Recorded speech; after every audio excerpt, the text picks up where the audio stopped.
Ndio ile kwa. Ya kuimba ama niendelee na jua kali?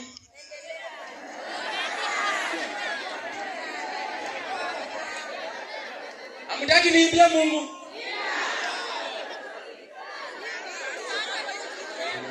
Nataka msikie sauti yangu. Okay, mtanisaidia. Akiniita. Ninataka msaidiane.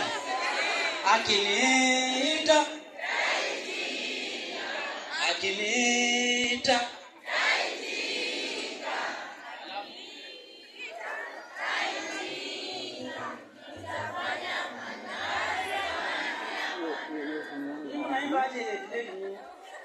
Mmemaliza na nini ndio mnaanza? Sasa dawa tena waende prophet. Sasa nimesikia hapa praise and worship. Imenigusa. Sijafikiria mambo na kuokoka lakini nimeokoka wa leo. Yaani nimeona tu kitu inatoka tu huko puf. Nilisema ukweli. Nimetoka tu huko puf. Na ikanichapa hapa hii mzizi na kuanga hapo inaitwa photosynthesis hapa. Mnaona? Mnaona?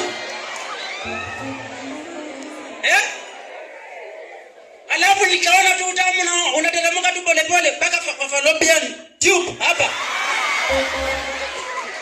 Okay, time. Alafu ya mwisho niwaambie. Kuna msemo inasema mwanamke mpumbavu uvunja ndoa yake na mikono miwili. Same apply to student.